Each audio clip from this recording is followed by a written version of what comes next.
सबसे पहले तो thank you spotlight for giving us this platform and thank you everyone for supporting me in my previous performances. So a very good evening to one and all. I am Ashwini और आज का मेरा topic है beauty lies in the eyes of the beholder.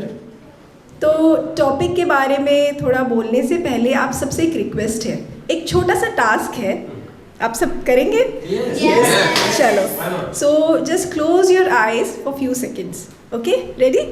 Yes. और अभी मैं आपको एक वर्ड दूंगी, आपको बताना है मुझे. उसके बाद मैं पहले वर्ड देती हूँ. The word is beautiful. Okay, stop. Now आप आंखें खोल सकते हैं. सो आप मुझे anyone would like to share, जैसे ही मैंने आपको पूछा, मतलब बताया द वर्ड इज़ ब्यूटीफुल, आपके मन में सबसे पहले कौन सी इमेज आई? कोई बताना चाहेगा? एक सागर किनारे है बड़ा सा. हाँ, आजू बाजू पेड़ लगे हुए हैं. इट्स एब्सोल्युटली ओपन है, ओपन फॉर अबंडेंस. हाँ, सो इट्स ब्यूटीफुल. ब्यूटीफुल. तो नेचर आपको ब्यूटीफुल लगता है ना? और कोई शेयर करना चाहेगा? आप? My daughter. डॉटर. यस. तो आपके क्लोज वन, आप प्लीज. पहले तो सोचा, लेकिन किसी लड़की याद आई नहीं कि टीचर हो गई. लेकिन हम लड़की को ही लेते हैं. और कोई बताना चाहेगा प्लीज? मुझे बहता झरना. हाँ, नेचर. तो हाँ, हम सबकी ब्यूटी को लेके अलग अलग मतलब डेफिनेशन है ना. किसी का चेहरा, किसी की मुस्कान, किसी की आँखें. तो ये सब हमको ये सब ब्यूटी डिफाइन करता है. लेकिन मतलब देखा जाए तो ये सब ब्यूटी डिफाइन करता है.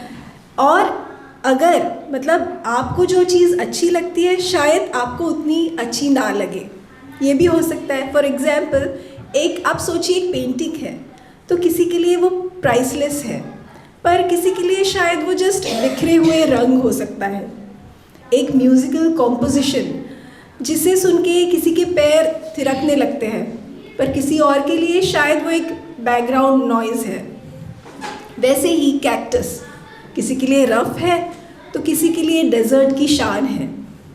एक माउंटेन जो पत्थरों से भरा पड़ा है, वहाँ पर भी कोई ट्रैकर उसकी ब्यूटी को महसूस कर सकता है, जो किसी और को शायद बोरिंग, लोनली लगे.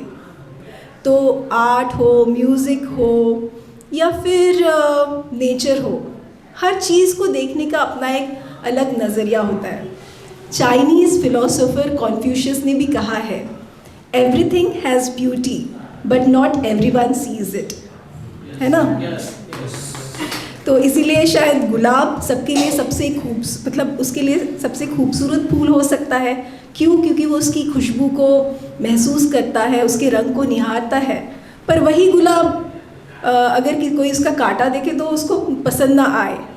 पर कहते हैं ना कि कांटों में भी खिलता है एक फूल, बस देखने की नज़र चाहिए. तो इस टॉपिक पर आगे बढ़ने से पहले मैं आपको छोटी सी स्टोरी सुनाना चाहती हूँ. ये स्टोरी एक रशियन फोक टेल है. तो यूक्रेन के गांव में वारिया नाम की एक लड़की रहती थी और वो अपनी माँ के साथ रोज़ खेतों में जाती. माँ खेतों में काम करती और वारिया वहाँ खेलते रहती. एक दिन फसल की कटाई हो रही थी. वारिया मतलब उसकी माँ काम में बिजी थी, तो वारिया खेलने लग गई. थोड़ी देर खेलने के बाद वो थक गई और वहीं पे उसकी आँख लग गई.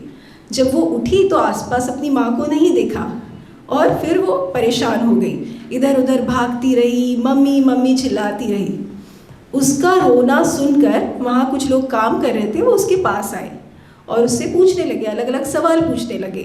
तुम्हारी माँ का नाम क्या है, कैसी दिखती है, क्या कपड़े पहने हैं. तो इन सब सवालों का वारिया के पास कोई जवाब नहीं था.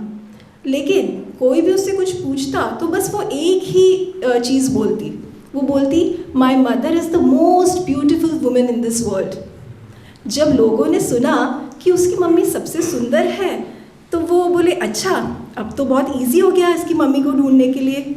फिर क्या, गोरी, सुंदर, सुनहरे बालों वाली, किसी की आंखें नीली तो किसी की हरी, सबकी एक कतार बन गई और वारिया के सामने एक एक करके सबको लाया गया। पर वारिया जिसे भी देखती बस यही कहती, ये मेरी मम्मी नहीं है, मेरी मम्मी तो सबसे सुंदर है। आखिरकार वो थक कर फिर रोने लग गई। लेकिन थोड़ी देर में दूर से एक औरत दौड़ते हुए उसके पास आई। जब उसने वारिया को देखा वहाँ पे तो उसने उसको कस के गले लगा लिया। वारिया मेरी बच्ची कहाँ गुम हो गई थी? वारिया को उसके साथ ऐसे लिपट कर देखते लोग हैरान हो गए। क्यों?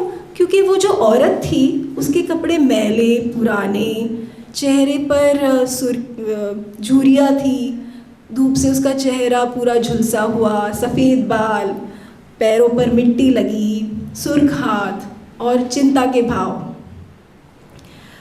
लोग थोड़ा हेजिटेट हो गए और उससे पूछने लगे, ये तुम्हारी माँ है?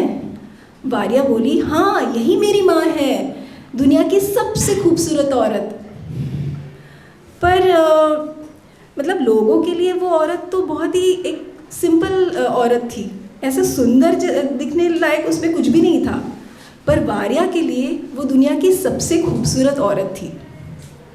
उस दिन एक छोटी सी लड़की ने लोगों को जीवन का एक सबसे बड़ा सबक सिखाया। यहीं पे ये कहानी एंड होती है, but with a beautiful message. We do not love people because they are beautiful, they seem beautiful to us because we love them.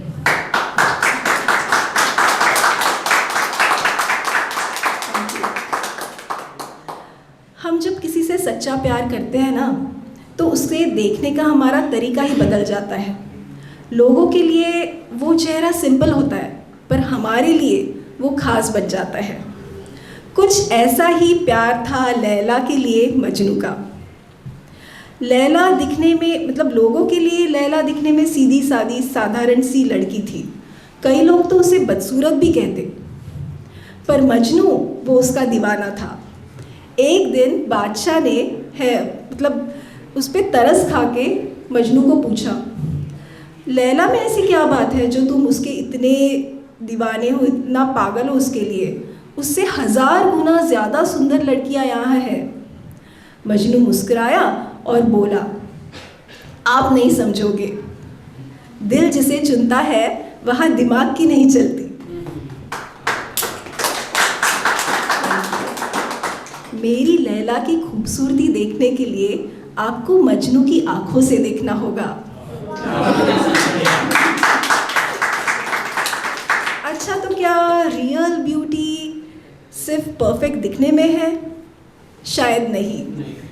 इसीलिए अमेरिकन ऑथर एलिस वॉकर भी यही कहती है, in nature nothing is perfect and everything is perfect. Trees can be contorted, bent in weird ways, and they are still beautiful.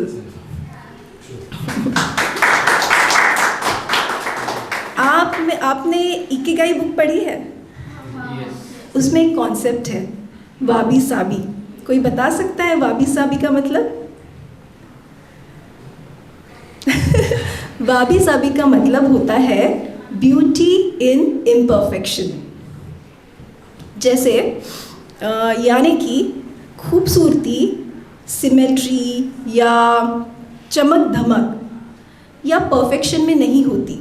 असली खूबसूरती होती है rawness में, सिंप्लिसिटी में, ऑथेंटिसिटी में। आपने कभी नोटिस किया है किसी का घर बड़ा मॉडर्न होता है, आलीशान होता है, with decorated walls, latest furniture, पर घर के बीचों बीच एक कुर्सी होती है पुरानी सी। क्यों? क्योंकि वो उनके दादाजी की निशानी होती है। किसी के फ्रिज पे एक बच्चे ने बनाई हुई क्रेयॉन वाली ड्राइंग होती है।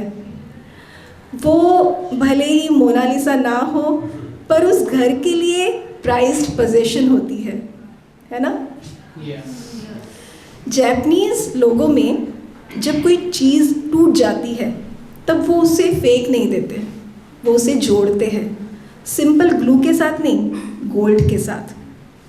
पता है क्या कहते हैं उस आर्ट फॉर्म को? किंसुकी। किंसुकी का मतलब होता है गोल्ड से जोड़ना। अब जब ये पॉटरी मतलब पॉट या फिर प्लेट्स जब टूट जाते हैं तो वो लोग उसे गोल्ड, प्लैटिनम या सिल्वर से जोड़ते हैं।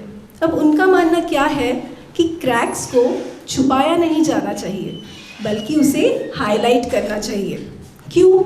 क्योंकि ये क्रैक्स बताती है कि ये चीज़ टूटी थी पर इसने हिम्मत नहीं हारी, इसने हिम्मत दिखाई जुड़ने की, जीने की, और अब ये चीज़ और खूबसूरत बन के उभर आई है।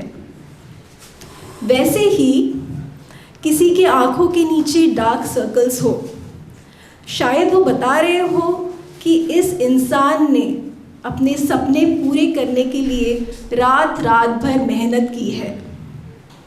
किसी पे चोट की निशान हो, वो चोट नहीं होती, वो बताती है मैं गिरा, मुझे चोट लगी, लेकिन मैंने हिम्मत नहीं हारी, मैं फिर से उठा और मैं अपने पैरों पर खड़ा हुआ।